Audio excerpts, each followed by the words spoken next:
Donc, nous allons voir maintenant pourquoi nous avons besoin d'utiliser un compilateur pour traduire le langage de source que nous allons écrire en C vers quelque chose qui est compréhensible par l'ordinateur. Et en fait, quel est l'intérêt plus global de l'utilisation d'un compilateur lorsqu'on va programmer sur un ordinateur. Alors avant de voir tout ça, on va essayer de détailler un petit peu plus le fonctionnement interne d'un ordinateur.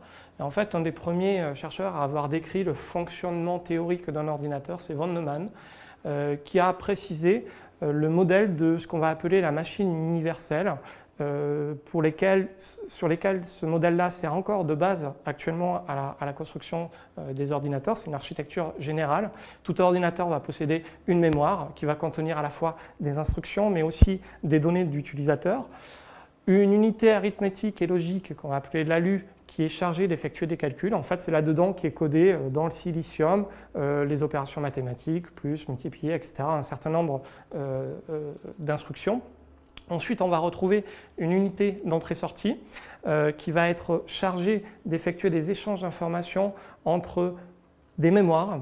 Alors, des mémoires qui peuvent être des mémoires différentes, des mémoires de la RAM, la mémoire vive de l'ordinateur, mais également des périphériques, un disque dur ou autre. Donc, une unité spécialisée dans l'échange de données entre ce qu'on verra plus tard, différents adressages. Et enfin, une unité de commande, l'UC, une unité de commande ou de contrôle, qui va être chargée de faire le chef d'orchestre un petit peu entre tous ces éléments, prendre des éléments de la mémoire, les donner à l'ALU pour qu'elle effectue un certain nombre de calculs, aller écrire le résultat sur un certain nombre de périphériques. Bref, gérer tout le mécanisme global du jeu d'instructions séquentiel qui va être exécuté sur notre ordinateur. Donc, tous ces éléments-là de modélisation vont en fait permettre de mettre en œuvre un certain nombre de fonctionnalités dans un ordinateur. Et en fait, un ordinateur, basiquement, ne sait que faire du stockage d'informations, du traitement sur les données, par exemple, des exécutions arithmétiques, comme on disait précédemment, bouger des données d'un espace d'adressage vers un autre, d'un périphérique vers un autre, et de faire un certain nombre de contrôles sur ces données. Par exemple, réagir différemment en fonction de la valeur d'une donnée dans une mémoire, ou un certain nombre d'autres contrôles que l'on verra un petit peu plus tard quand nous détaillerons les spécificités du langage C.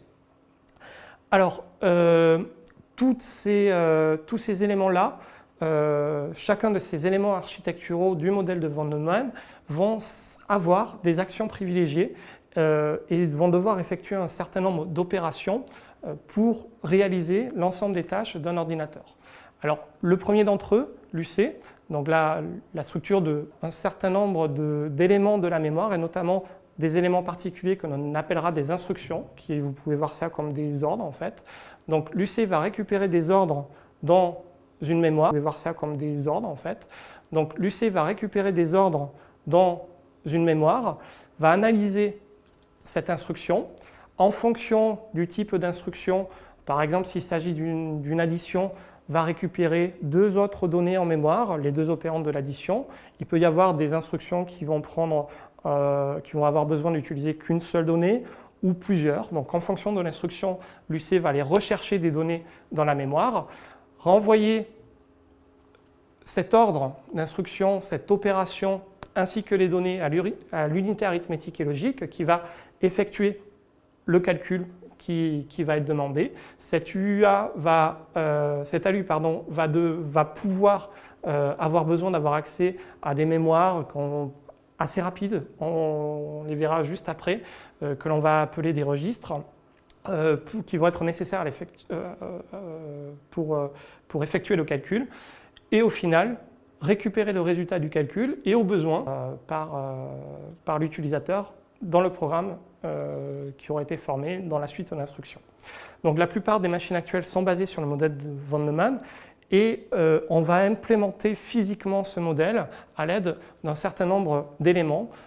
Alors je vais passer assez rapidement sur ces éléments-là. On va parler de signaux, de chronogrammes, d'horloge, l'horloge de l'ordinateur, la fréquence de fonctionnement de votre processeur, de registres, de bus. Alors de manière un petit peu plus détaillée, à la base de tout ça, notre ordinateur travaille avec des signaux électriques. Et on va chercher à coder, à partir d'un signal électrique, deux valeurs différentes, des 0 et des 1. Donc ici, on représente ce qu'on appelle un chronogramme, dans lequel j'ai une évolution dans le temps de la tension appliquée sur un certain nombre de fils, une tension électrique, et je vais distinguer deux niveaux, un niveau haut, un niveau bas, qui vont coder pour le premier un 1, pour le deuxième un 0. Et donc je vais travailler avec des chronogrammes qui m'indiquent l'évolution dans le temps des valeurs portées par les fils du signal électrique que je considère, que je traduis sous la forme de 0 et de 1. Donc notre ordinateur va manipuler des données binaires, implémentées physiquement à partir de tensions électriques. Et pour pouvoir synchroniser l'ensemble, les lectures sur chacun des fils qui portent des signaux électriques, nous allons synchroniser les opérations à l'aide de ce qu'on va appeler une horloge. Donc une horloge ici dans le chronogramme, c'est tout simplement un signal électrique très régulier.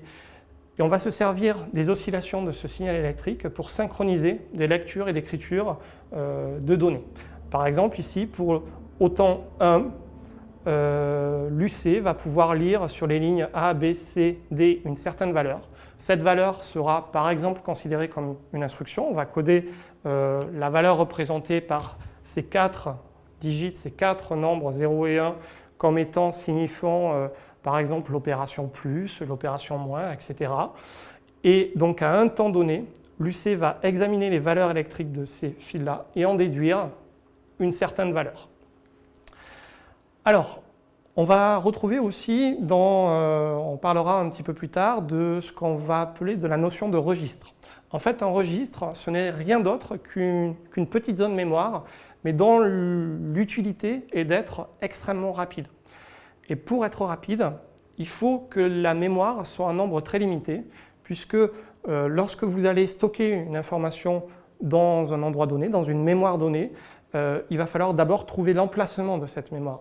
Et plus le nombre de cases est important, plus longue va être la recherche de la mémoire qui va bien pour stocker les données.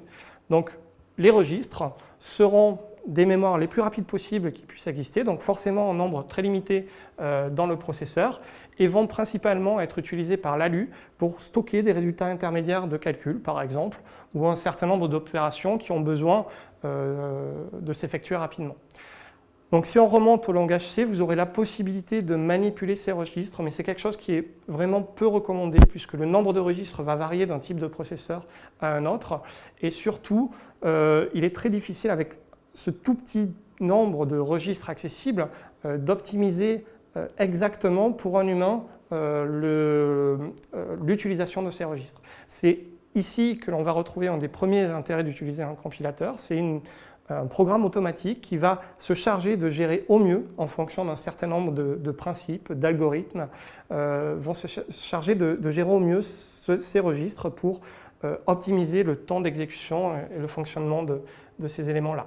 Et enfin, le dernier élément architectural que l'on va retrouver, que vous entendrez probablement parler lorsque vous parlez d'informatique ou d'électronique, ce sont des bus. Plus exactement, vous entendrez parler de largeur de bus. Un bus n'est rien d'autre qu'un ensemble de fils électriques. Si je reviens sur le transparent précédent, ici, vous avez un bus de longueur 4. Vous avez 4 fils qui peuvent porter une donnée. Et donc, lorsque je vais vouloir lire un nombre, je vais pouvoir représenter un nombre sur 4 digits, donc en binaire. Et donc, la largeur du bus va m'indiquer la capacité maximale de traitement pour un ordinateur. Donc si je code si j'ai des bus de longueur 8 bits, je pourrais coder uniquement des éléments sur des nombres, si vous préférez, sur 8 bits, donc de 0 à 255. Si j'utilise des bus de longueur 16, de 0 à 65 000 et quelques. Si j'ai des bus de longueur 32 fils en parallèle, de 0 à 4 milliards et quelques. Donc la largeur du bus indique la capacité en fait, de calcul de l'ordinateur. Et donc pour terminer sur ces éléments architecturaux, ces éléments de fonctionnement interne de l'ordinateur, votre processeur va avoir pour objectif d'exécuter un certain nombre d'instructions que vous lui demanderez de manipuler. Et une instruction va manipuler des données en mémoire. Donc, manipuler, ça veut dire appliquer des opérations mathématiques, comme je l'ai déjà dit, diverses et variées, effectuer des mouvements, des déplacements de données dans la mémoire. Et plus exactement, le processeur va faire face à une série séquentielle d'instructions. Ces instructions, l'ensemble des instructions possibles, utilisables pour un processeur donné va être codé dans le silicium en dur dans l'ALU, c'est ce qu'on appellera un jeu d'instructions. Alors les jeux d'instructions, vous en connaissez, vous avez forcément entendu parler de certains jeux d'instructions, par exemple les x86, x64, MMX, SSE, etc. Ce sont des jeux d'instructions, donc un certain nombre de fonctions qui sont définies, codées, et donc qui sont compréhensibles par l'ALU. Derrière, l'ALU sait appliquer une opération derrière chacune des instructions qui sont codées. Donc l'UC va lire séquentiellement un ensemble d'instructions qui vont être placées dans la mémoire centrale de votre machine et demander à l'ALU d'exécuter ces instructions. L'ALU va céder des registres, c'est la mémoire qui va être utilisée par l'ALU pour effectuer les différents calculs. Et donc dans les registres, on va en trouver, je vais en détailler que 2 grandes familles. On va en avoir trois, vous avez plusieurs registres particuliers, mais il y en a 2 principaux qui sont utilisés par l'UC. Le premier qu'on appelle le compteur ordinal, PC en anglais, Program Counter, qui va en fait enregistrer l'adresse de la mémoire, autrement dit la position dans la mémoire de la prochaine instruction à exécuter. Donc comme on l'a dit, une instruction, elle est codée sous la forme d'un nombre qui est compris par l'ALU. Et donc, stocker une instruction, c'est rien d'autre que stocker le nombre, la valeur qui représente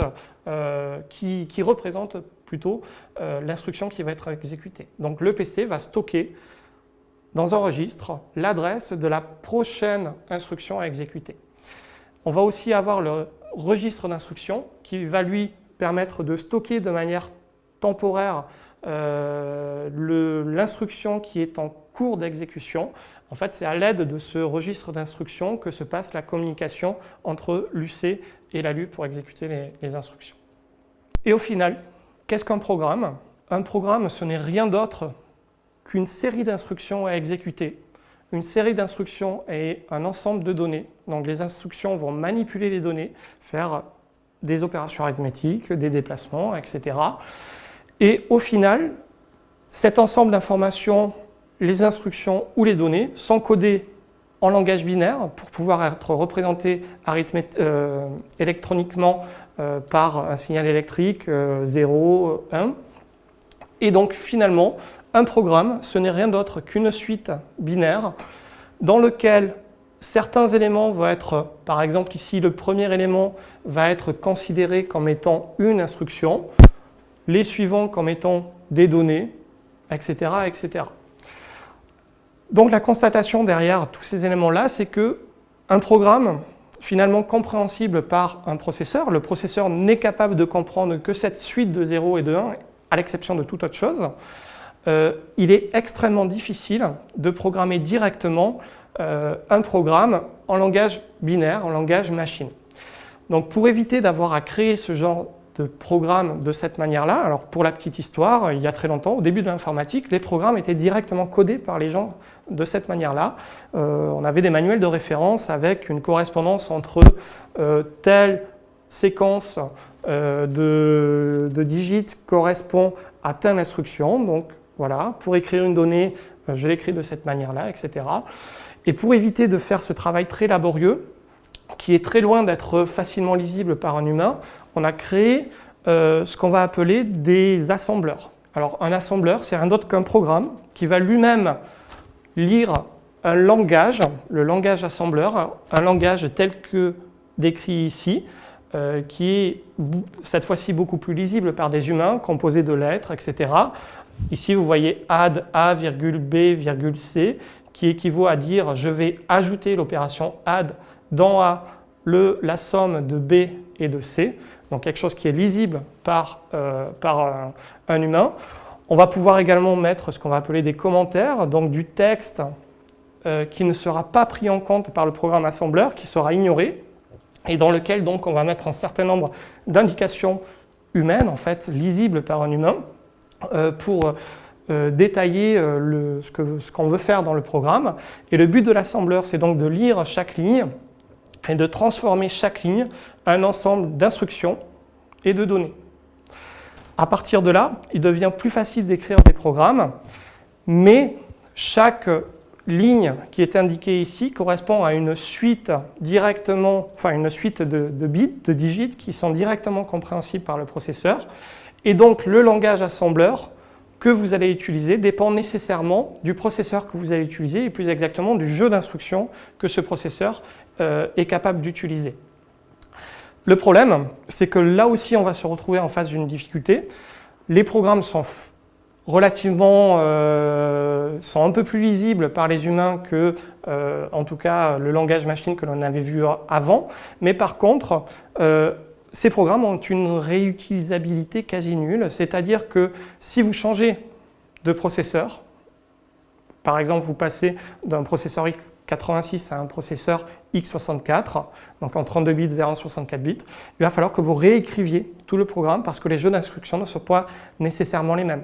Passer d'une architecture ARM, ce que vous avez dans les téléphones, dans vos téléphones, dans les tablettes, etc., vers un programme x86, il va falloir réécrire complètement tout le programme. Le langage assembleur n'étant pas le même, les instructions n'étant pas les mêmes, il faut tout réécrire. Et c'est pour ça que Kernel et Ritchie ont créé le langage C, qui se veut être un langage de plus haut niveau, cette fois-ci qui est davantage compris par un humain, mais surtout indépendant du jeu d'instructions, assembleur, du code machine cible de votre programme. Donc, la création d'un langage de plus haut niveau va forcément lui aussi nécessiter un traducteur qui va traduire votre programme dans un langage assembleur qui lui-même va être traduit dans un langage machine. Par exemple, vous avez ici un programme codé en C qui est relativement facilement lisible. Avec un peu d'entraînement, vous arriverez à le lire. Donc, si on occulte les quelques premières lignes, vous arrivez à lire une opération B égale 1, j'affecte la valeur 1 à B, C égale 2, etc.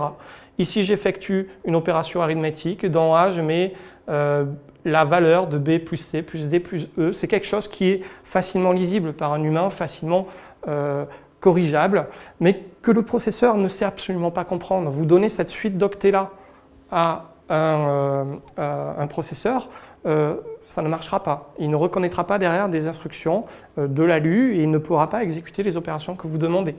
On va avoir un besoin de traduire ce programme-là vers, par exemple, un langage assembleur. Donc ici, vous avez la traduction en x86 de ce programme écrit en C dans un langage assembleur qui, lui, est compris par le processeur cible de la traduction par l'assembleur, donc le compilateur. Le compilateur prend ce texte-là et le traduit à un autre texte dans un langage donné, vers une cible donnée, vers un processeur donné. Et ce langage assembleur va lui-même être traduit en code machine qui est directement implémentable. On peut directement écrire ce langage machine dans la mémoire de l'ordinateur pour qu'il exécute le programme que vous lui donnez. Donc pour résumer tout ça, pour la création d'un programme, on va distinguer un certain nombre d'étapes qu'on appellera les étapes de compilation. Vous partirez d'un programme écrit en C, le langage de haut niveau, c'est du texte, c'est un fichier texte, vous écrivez dedans des instructions qui correspondent au langage C, donc c'est une suite de fichiers texte, il peut y en avoir plusieurs. Chaque fichier va être analysé par un programme, le compilateur, pour être traduit soit vers un langage assembleur, puis vers le langage machine, ou soit directement vers le langage machine, maintenant dans les compilateurs. C'est ce qu'on appelle l'étape de compilation qui est source. De toute façon, donc je reprends aux étapes de compilation. Donc à partir de là, on va pouvoir décrire les étapes, ce qu'on va appeler les étapes de compilation qui vont nous permettre de créer un programme. Dans un premier temps, vous allez écrire dans un fichier texte, un fichier lisible par un humain, votre programme dans le langage voulu. Par exemple ici le langage C, donc quelque chose qui est compréhensible par un humain mais pas par un processeur. Ces programmes, votre programme écrit en langage C peut se diviser en plusieurs fichiers de texte. Vous pouvez séparer votre programme dans plusieurs fichiers, ce qui est relativement pratique, surtout si vous voulez réutiliser une partie du programme, de votre programme dans un autre programme. Vous avez simplement à prendre le fichier qui va bien, qui correspond à ce que vous voulez faire.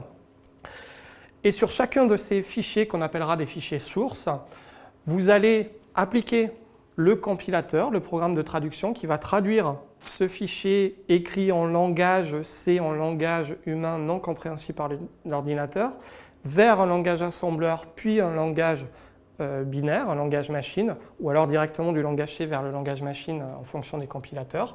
Et donc c'est ce qu'on appelle l'étape de compilation. Donc par exemple ici, si vous êtes sur un système Unix, vous avez un compilateur, un programme, donc qui est chargé de traduire un fichier texte dans un autre fichier texte, mais qui contient des choses qui sont compréhensibles par un processeur. Donc ce programme s'appelle GCC. GCC, vous lui donnez en paramètre votre source, votre fichier qui contient votre programme en C. Et ce compilateur va donc traduire tout le texte que vous avez écrit ici vers un autre texte compréhensible par l'ordinateur, ici ce qu'on appelle un fichier objet, source.o. Si votre programme est composé de plusieurs fichiers, chaque fichier doit être compilé, donc vous générez à partir de chaque fichier source, fichier.c, un fichier objet, un fichier.o. Il est nécessaire pour avoir votre programme complet de relier l'ensemble de ces éléments-là dans un seul fichier, et c'est fait par un autre élément du compilateur qui s'appelle l'éditeur de lien ou le linker, qui va donc prendre en paramètre tous les fichiers objets de votre programme, qui correspondent chacun à un fichier source, pour les rassembler et créer finalement un nouveau fichier qui sera lui un fichier exécutable, donc directement compréhensible par le système d'exploitation et par le processeur, pour avoir votre programme exécutable. Alors, les compilateurs modernes sont en général capables de passer directement d'un ensemble de fichiers sources, comme vous avez ici, vers en faisant la compilation pour chaque fichier source et l'édition de liens l'une après l'autre avec une seule ligne de commande comme donné ici.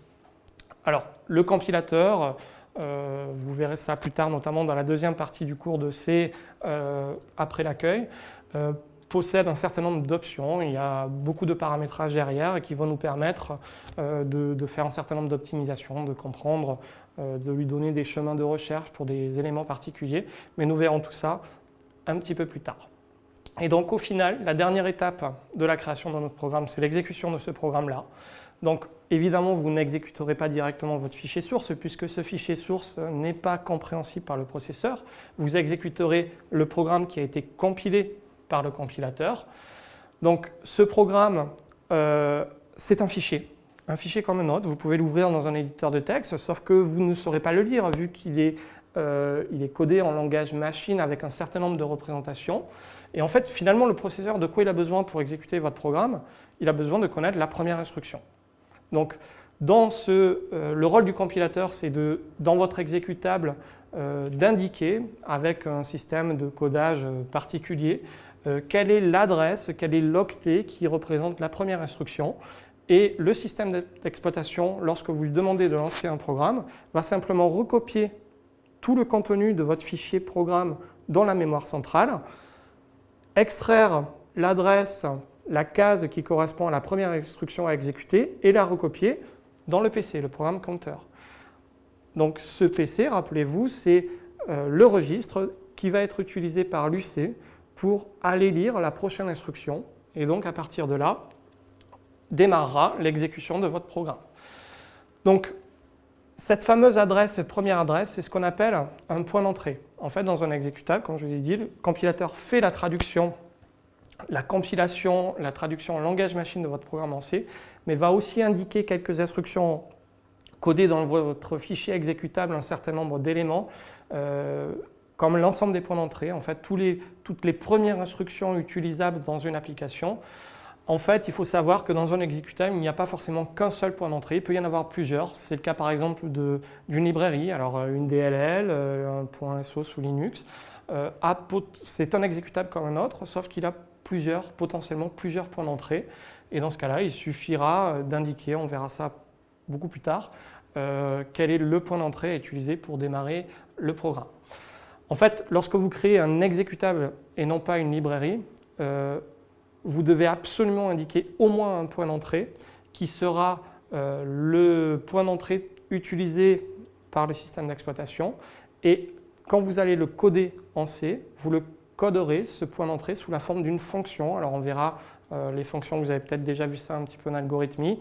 On va le revoir en détail, le principe d'une fonction.